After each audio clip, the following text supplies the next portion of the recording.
C'est quoi? D'abord, Boker Tov. Je vois que ça a démarré, il est très tard. C'est quoi votre problème depuis ce matin? D'abord, on est quel jour aujourd'hui? On est le 23. On est le 23. Et le 6. Et le 6. Le 23 quoi? 23 juin. Et le 6 du mois de Tammuz. Ezrat Hashem, qu'on ait la Géoula pour ce mois. Une grande aslacha à tous ceux qui nous regardent, et particulièrement la ville de Ranana, puisque hier j'ai rencontré des gens de Ranana qui, Baruch Hashem, nous regardent aussi sur le site Internet.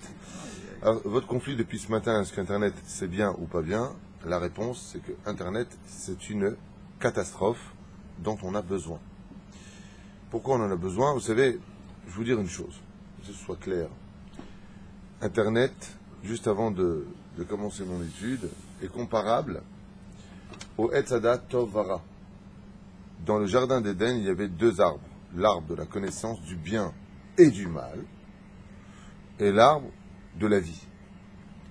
L'arbre de la vie, c'est l'étude de la Torah netto, quand tu étudies la Torah. L'arbre de la connaissance du bien et du mal, c'est un arbre où il y a aussi bien le meilleur que le pire. Quelle était la conséquence de la nourriture de cet arbre-là, entre guillemets, de façon imagée? C'était que tes yeux pouvaient s'ouvrir et comprendre des choses que Dieu ne te permettait pas de comprendre si tu n'avais pas d'abord consommé de l'arbre de la vie. Je ne sais pas si vous comprenez ce que je suis en train de dire. C'est-à-dire que tu avais un arbre à droite, un arbre à gauche, si je peux me permettre. Pour pouvoir consommer l'arbre de la connaissance du bien et du mal, Dieu dit à ce moment-là à Adam Arishon, tu ne mangeras pas, tu mangeras de tous les arbres du jardin d'Éden, sauf de cet arbre-là. Donc, selon la Torah, si on compare, réellement parlant, le fait d'avoir Internet de nos jours, où on peut tout avoir dessus, absolument le bien absolu comme le mal absolu. Le bien absolu, par exemple, Baruch Hashem, si je puis me permettre de me prendre moi-même en exemple, combien de dizaines, voire de centaines de couples j'ai rencontrés en l'espace de 2 ans, vous avez créé vous-même ce site, qui ont fait tchouva. J'ai rencontré une personne à Paris qui m'a dit, qui m'a regardé un couple comme ça, et la femme me dit, bonjour, je dis, c'est quoi? Elle me dit, le kissouille, c'est grâce à vos cours. Donc, Baruch Hashem, beaucoup de couples ont fait tchouva, et beaucoup de gens aujourd'hui étudient le Daf Yomi par Internet. Grâce à Dieu aujourd'hui, grâce à Internet, on peut travailler sans perdre de temps, de se déplacer, ou d'aller chercher des feuilles pour faire des fax. On a des mails. On peut poser des questions al-pi al-acha, où des gens ne sachant pas quoi faire, écrivent sur Internet, questions-réponses, comme j'ai pratiquement toute la journée. Rappelez-vous, je viens de mettre du lait dans ma casserole, le lait était plutôt tiède, quel est le din? Quelle est la halacha? Sur place, je réponds, parce que ce sont des choses qui sont immédiates. Donc, il y a beaucoup de bien sur Internet. Seulement, la question, c'est de savoir, est-ce que ce bien est assez valable face aux dégâts que ça peut aussi provoquer à côté? C'est toute la question. Par exemple, vous prenez Facebook, d'accord, qui est un QG de Lachonara, de Motzi Shemra, de Znout. Pour moi, Facebook est une catastrophe phénoménale. Si tu viens et tu dis, mais attendez, tu sais combien de couples se sont mariés grâce à Facebook? Mon neveu. Facebook, il a vu une fille, il lui a écrit, se sont écrits, salut, t'habites loin de chez toi, t'es né à quel âge? Question blitz, comme ça. Ouais. Et puis, ils se sont mariés. Alors, quand même, parce que, je vais poser la question à mon neveu, et dire Facebook, c'est bien. Regarde, grâce à Dieu, je suis très heureux avec ma femme, j'ai 3 enfants. C'est bien. Vous savez combien Facebook a fait divorcer de couples? La question, c'est de savoir, est-ce que, réellement parlant, Qu'est-ce que tu en sais? exactement, est-ce que tu es capable de jeter l'écorce et de prendre le fruit? Je peux vous affirmer une chose, bien entendu, je pense que vous comprendrez mon langage, il y a beaucoup plus de dégâts sur Internet que de positivité sur Internet. Il y a beaucoup plus de gens qui vont regarder des films, vous avez compris de quoi je parle, sur Internet, que des cours de Torah. Donc, est-ce que oui ou non? Le deuxième cas de figure sur Internet, c'est qu'aujourd'hui, Internet n'est pas simplement une façon de passer du temps, comme ces enfants qu'on abrutit devant Internet toute la journée. Mais c'est aussi un moyen de travail, sans lequel aujourd'hui, tu ne peux pas travailler parce que tu seras plus compétitif. Ce qui fait que si tu n'as pas Internet dans ta petite mallette en train d'écrire et d'envoyer en Chine à droite et à gauche ton travail par lequel tu pourras aussi t'adonner à plus de temps d'étude de la Torah, puisque avant, on avait besoin de courrier, vous vous rappelez, les facteurs, on payait même des mecs en moto. Métier qui est en train de disparaître. Courrier express. On l'utilise que pour les coursiers. Aujourd'hui, il n'y a plus besoin de personne, même les fax. Qu'est-ce qu'il faut d'un fax? Ouais.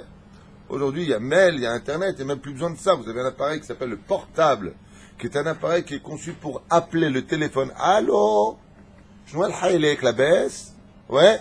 Aujourd'hui, c'est l'appareil photo. Tu vois, les mecs qui vendent des appareils photo, ils sont obligés de te vendre des trucs hyper sophistiqués parce que ton appareil photo, ton appareil photo, ouais, pixel, ben c'est ton téléphone. Et puis c'est aussi ton fax. Et puis c'est aussi ton mail.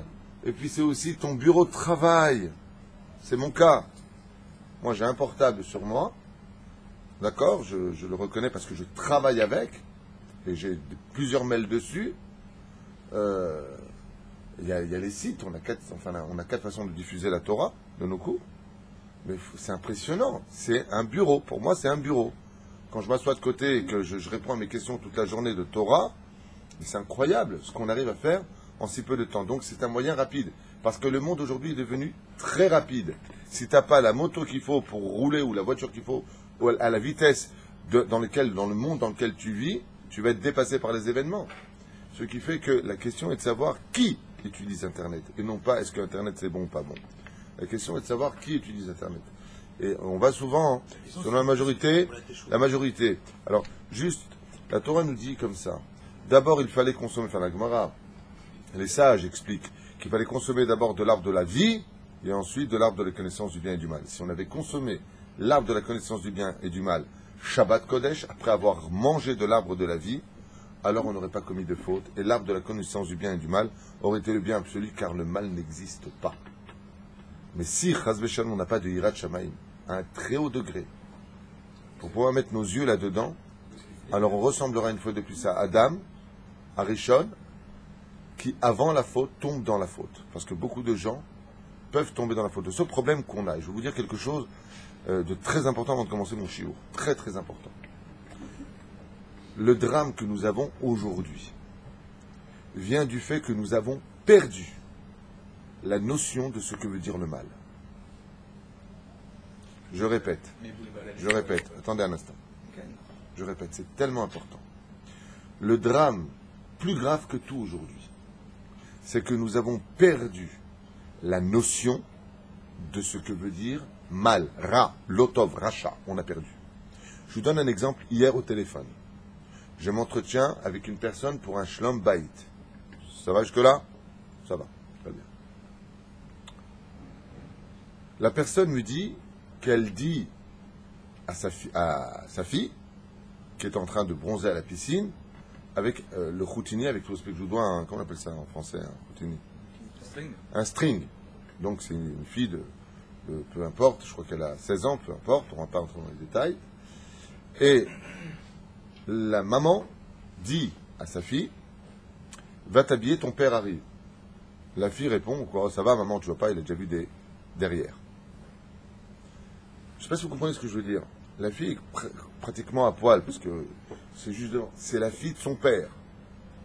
La maman lui dit, papa arrive, monte, va t'habiller. Les enfants répondent, 16, 17 ans, peu importe. Oh ça va, tu vois pas ce qu'il y a à voir. On a perdu la notion. C'est de la prostitution. C'est un péché ça qui descend la personne au Guéhinam. Mais tu vas dire ça aujourd'hui à une personne, mais tu m'étais malade. Hein. Ah, les extrémistes, n'importe quoi. Est-ce que Dieu va faire... Vous comprenez ce que je suis en train de dire ou pas? Ouais. On a perdu la notion du mal. Tu as deux hommes qui sont assis en face des enfants, ils s'embrassent. Vous vous rendez pas compte que vous êtes dans le mal? Vous vous rendez pas compte que ce que vous faites, c'est honteux? La honte a disparu. Comment on dit d'ailleurs en hébreu honte? Boucha. Comment on dit en hébreu vêtements? On l'avait dit? Levouche. Pourquoi est-ce que les gens se dénudent comme des singes? Parce qu'ils n'ont plus honte de rien. Ce qui fait qu'aujourd'hui, on est dans un monde de mal, où comme j'adore donner cet exemple, donc je ne vais pas vous fatiguer avec ça, mais si un homme regarde une femme en train de se laver de l'autre côté de l'appartement, par la fenêtre, en train de prendre sa douche et il la regarde, sa femme passe devant et elle voit son mari mater une femme qui se douche de l'autre côté. Sa réaction, en général, si elle est encore un peu normale, va de lui dire « T'as pas honte? Qu'est-ce que tu fais? Qu'est-ce que tu mates? Oui ou non ?» Oui, super. Minimum. Mais par contre, regardez bien l'hypocrisie du Yetzer Hara, comme il est fort aujourd'hui, ce Yetzer Hara. Mais par contre, si l'homme et la femme sont assis sur le fauteuil dans le salon, et que le plasma qui fait 15 mètres sur 30 mètres, parce que c'est très important, plus il est grand, plus tu vois mieux, parce qu'on va dans le monde de la bêtise, où ils mettent là-bas une belle sifria de Torah, eh bien, s'ils regardent un film où la fille là, par contre, elle est carrément nue en train de faire l'amour avec le mec, ou qu'elle prend sa douche, la femme se retourne vers le mec et dit « Elle est quand même bien foutue, telle personne. » Ouais, c'est un canon, la vérité. Mais je trouve que tu lui ressembles un peu. Moi, j'ai envie de dire temps mort. L'actrice est mariée, la fille en face était mariée. Elle est nue, elle est nue. Là, c'est une vitre de fenêtre, là, c'est une vitre de télévision. Où est la différence? Ben, c'est pas pareil. C'est un film, ça n'a rien à voir. Ça s'appelle avoir perdu la notion du mal. On est devenu débile.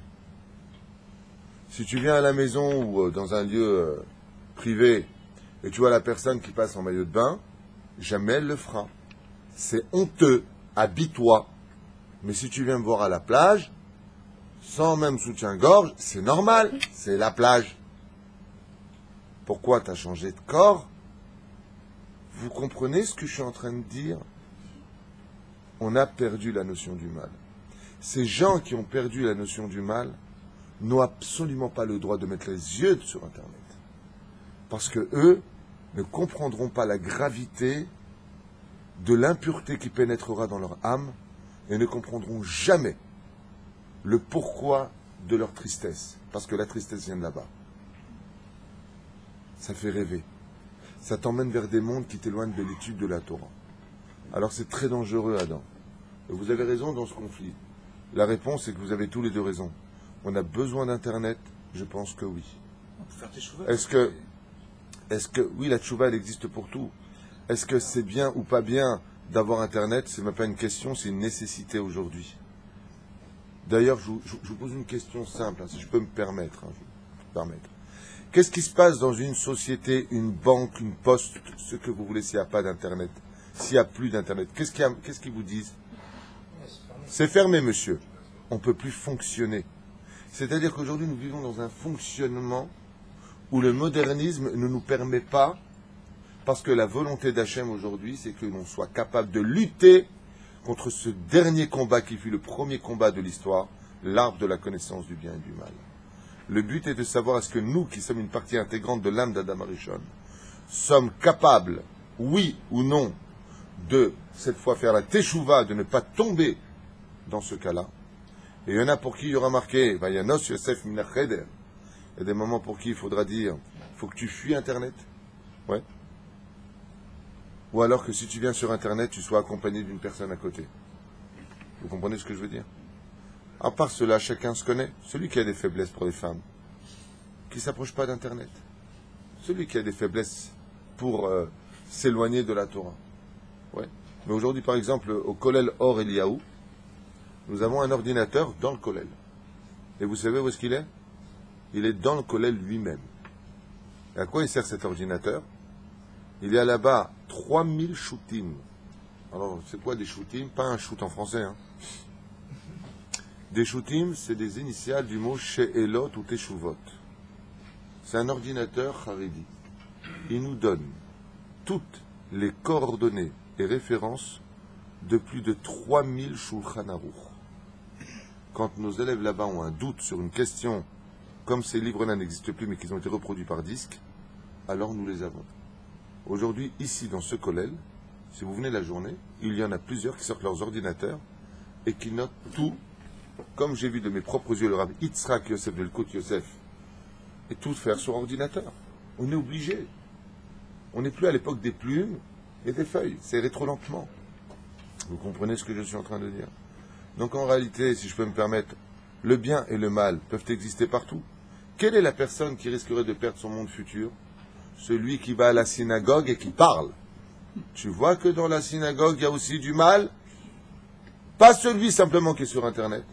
Tu vas dans une... Kol hamedaber bevet hakneset, en lo chelek be'elokei Israël. La synagogue, c'est pas Internet. T'as pas de mon futur parce que tu parles dans une synagogue. C'est pas moins grave que d'être sur Internet. C'est même pire. Parce que là-bas, tu avais des excuses. La deuxième chose, c'est que je vous l'ai dit. Vous avez des pubs. Parce qu'Internet, il est un petit peu partout aujourd'hui. Donc moi, si on me posait la question, alors plutôt, est-ce que vous êtes d'accord pour Internet? La réponse est, Internet est plus que dangereux. Internet est un bitul zman hors du commun. Parce que si on utilisait vraiment Internet pour les besoins réels de la vie moderne, pour que l'on puisse mieux vivre, pour mieux étudier la Torah, on y serait beaucoup moins de temps.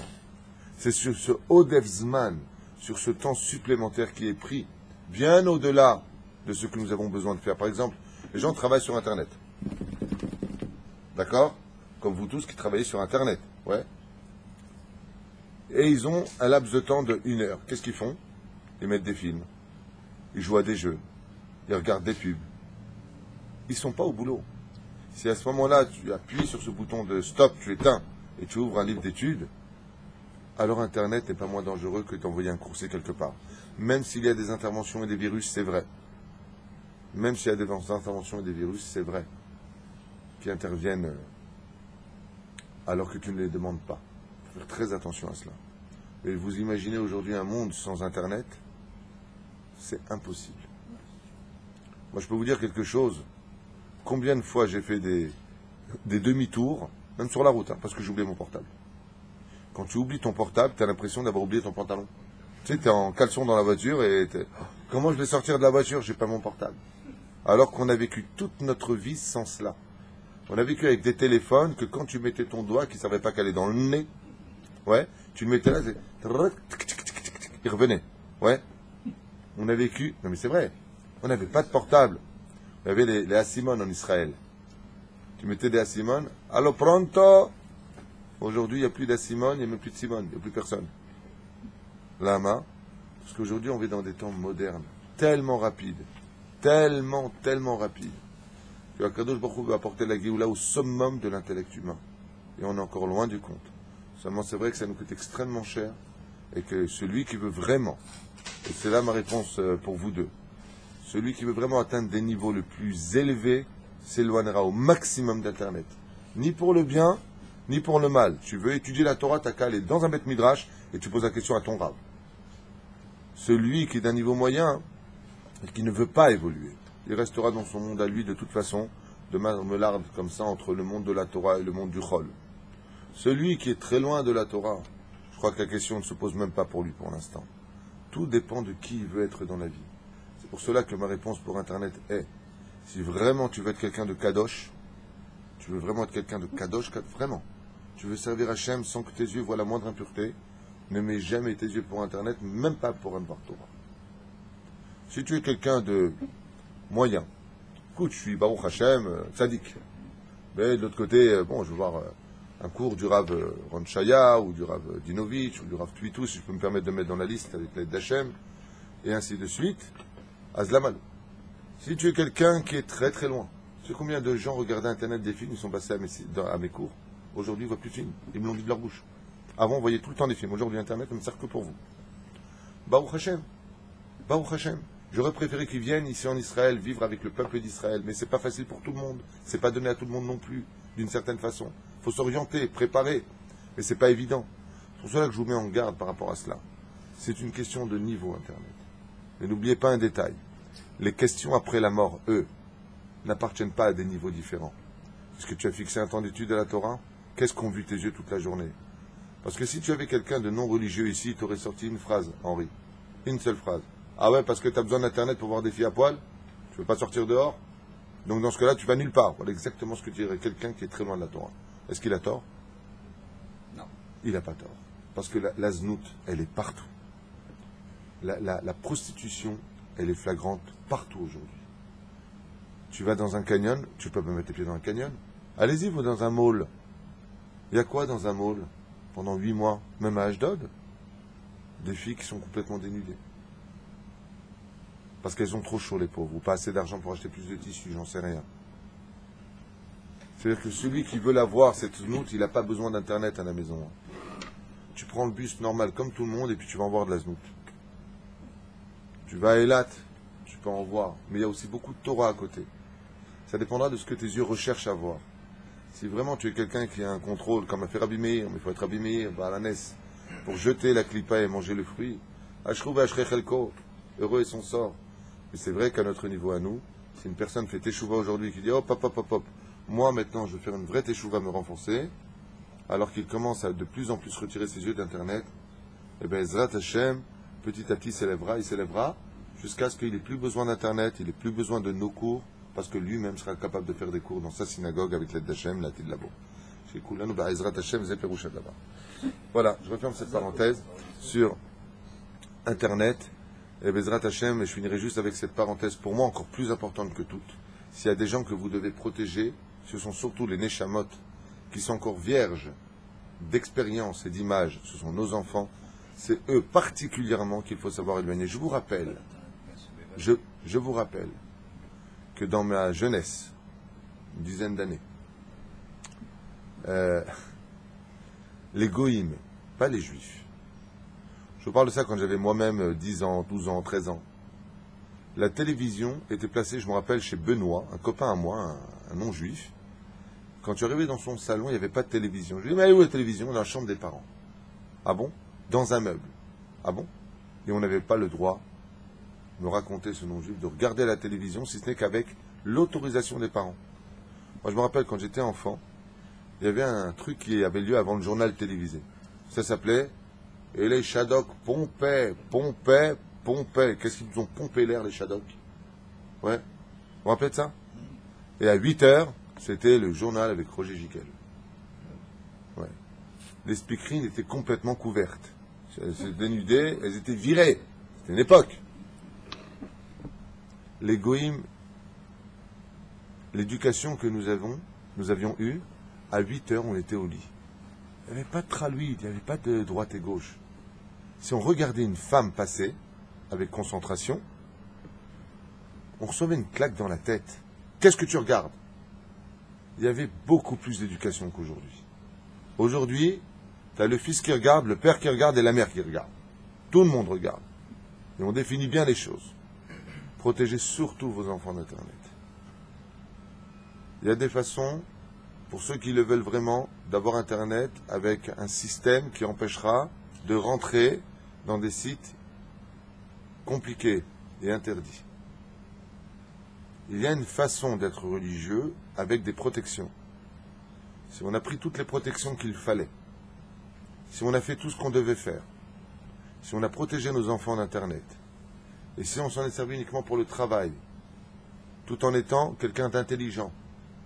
Par exemple, qu'est-ce qu'on fait quand on se trouve face à une femme avec qui on doit absolument négocier une chose?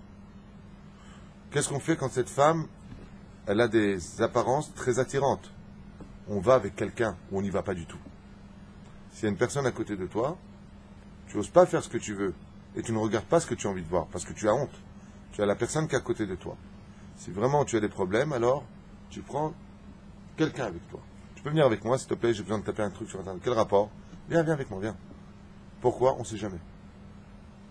La majeure partie des religieux qui sont tombés sur Internet ne sont pas partis sur Internet pour tomber, mais se sont surprendre à être en train de tomber quand ils étaient déjà en bas.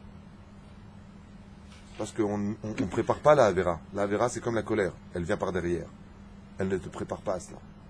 C'est ce que dit Messilat Yesharim. Ça, c'est la première Havera, Abraham. La deuxième, c'est bon, je vais y aller, mais je fais attention, hein. Ah, mon doigt, il a glissé. La troisième, c'est bon, allez. De toute façon, on est que des hommes, on est fait de chair et d'os. Hein, de chair et de sang, plutôt on dit. La quatrième fois, c'est bon, je veux le voir. On justifie. Ouais, de toute façon, tu vois pas ce que c'est, j'ai l'habitude. Tu vois pas, tu vois pas. Tu connais le mot tu vois pas. Eh ben, Dieu, tu diras, bah, tu verras pas le monde futur. Tu vois pas contre tu vois pas. Eh ben, comme ça, tu vois plus rien. Après, il faut se protéger de ça et fuir la znout comme un homme fuirait la peste. Heureux celui qui, Ezrat Hashem, a eu l'opportunité, la chance et le srout de ne pas rentrer Internet chez lui, Et heureux celui qui, s'il a eu Internet chez lui pour X raison, comme dans mon cas à moi, qui a Internet sur mon propre portable, que Dieu me pardonne, que Dieu me protège de tout avérote, parce que c'est un challenge sur lequel l'homme se doit de lutter tous les jours. Et je peux vous affirmer une chose, homme comme femme, Internet a créé des dégâts dans les couples beaucoup plus importants que ce qu'elle a donné comme opportunité pour des couples de se retrouver, de se marier. C'est l'arbre de la connaissance du bien et du mal. Malgré tout, Adam et Chava sont tombés dans l'arbre de la connaissance du bien et du mal, et ça nous a coûté 6000 ans de réparation. Combien ça nous coûtera à l'échelle individuelle de regarder des choses interdites sur Internet? Combien cela nous coûtera à l'échelle individuelle? 60 heures, 60 jours, 60 semaines, 60 ans, ou 6000 ans encore d'histoire. Ça, il n'y a que Dieu qui sait. Reine, faites attention à vos enfants, faites attention à vos yeux, et faites surtout attention de prendre tous les moyens pour pouvoir, Bezrat Hashem, protéger toute personne de l'impureté, que ce soit la télévision. Le mec, il dit, j'ai pas Internet, mais j'ai la télé. Est-ce qu'on peut avoir une publicité sans znout aujourd'hui? Est-ce qu'on peut avoir un film sans znout aujourd'hui? Reine Bezrat Hashem, celui qui peut sortir Internet de chez lui, qu'il le fasse. Ne serait-ce que les publicités à la télévision, elles sont... Celui qui a des enfants, ça doit être d'Ashgaha, et s'il peut mettre des moyens, il n'y a pas de problème. Comme mon épouse qui a mis un code chez nous, on ne peut pas rentrer comme on veut. Il faut le code. C'est ma femme qui vient et qui met en pratique le code. Elle on a, comme on dit, une surveillance de près de ce qui se voit à la maison ou pas. Parce qu'on travaille avec Internet. Ma femme répond là-bas sur justement Facebook à tous les messages qui figurent. Elle me tient compte des questions. Je lui dis quoi répondre. C'est sur Facebook. Moi, personnellement, je n'y mets pas mes yeux. Beaucoup trop d'impureté là-bas. Là, je me suis écrit à quelqu'un quelque chose. T'as une femme qui vient, on ne sait pas d'où elle est sortie, c'est là. Et puis, good boo, allez, oujite. Ah ouais, j'ai un hein. Et on voit pas le mal. La reine Be'ezrat Hashem, retirez Bevak Hashem Ikem. Vous avez WhatsApp, c'est bien WhatsApp. On peut même appeler gratis. C'est bien WhatsApp. Là, j'aime, tu me mets une photo de toi, on voit ton décolleté, zekch. Tu as besoin de mettre une robe moulante et tu te montres sur la photo.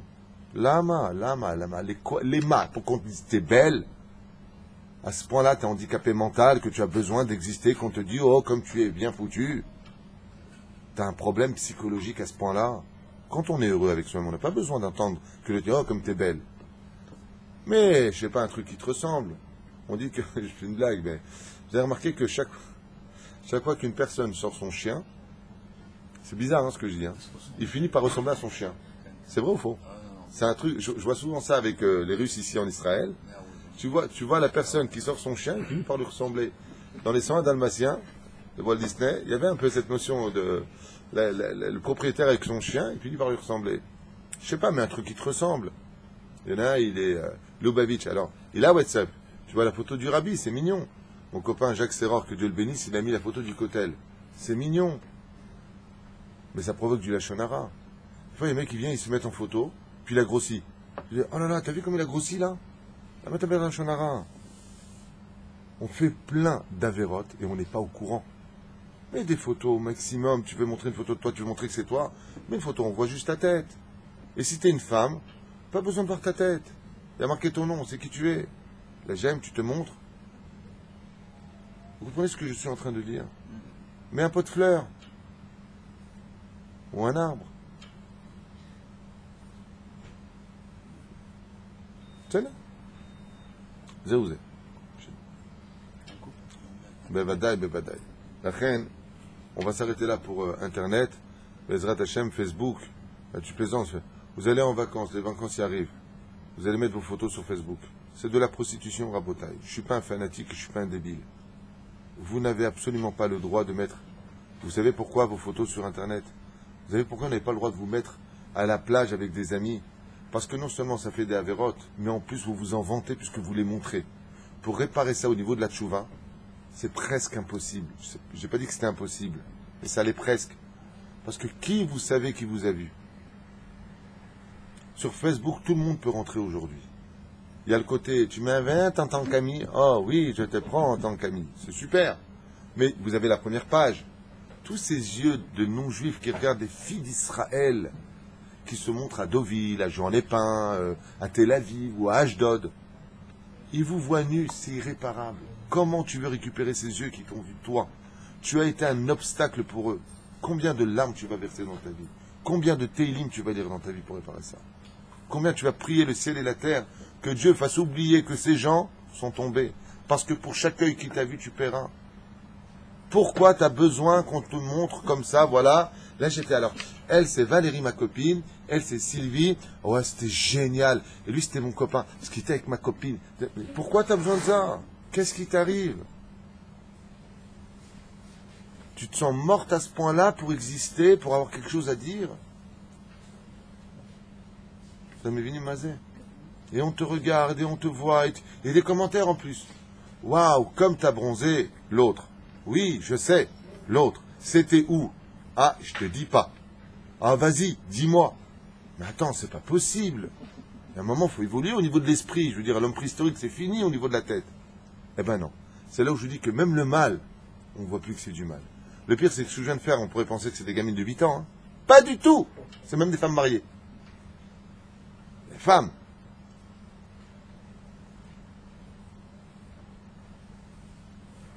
Fuyez ça, Bezrat Hashem, et grandissez, parce que dans les cieux, ça amène des guerres, ça amène des malheurs. Et après, les gens, ils te disent, mais qu'est-ce qui m'arrive? Pourquoi j'en suis là dans la vie?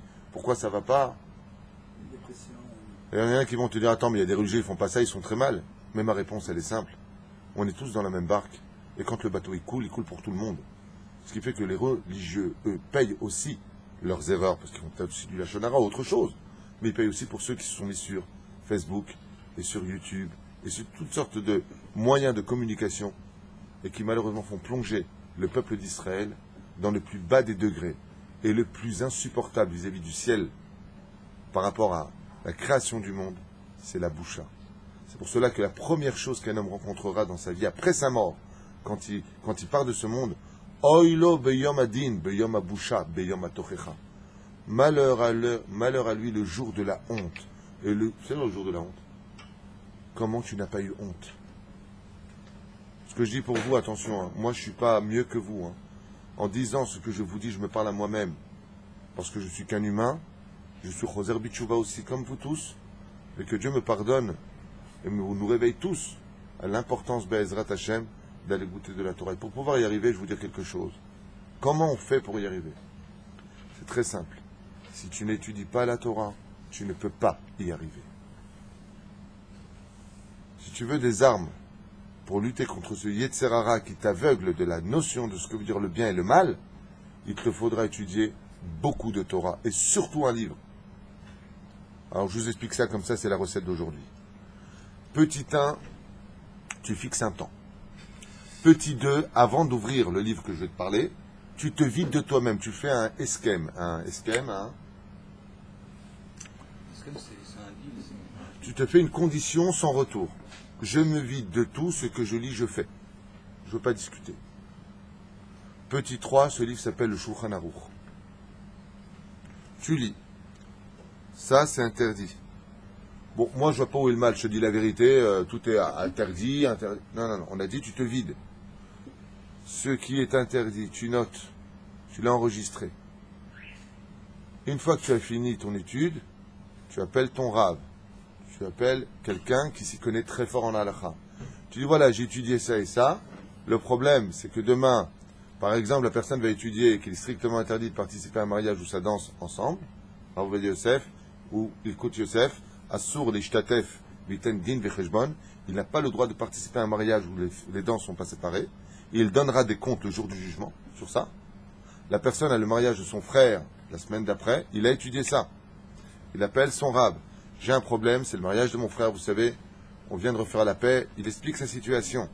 Voilà ce que dit le Shulchan Aruch, moi je veux prendre sur moi.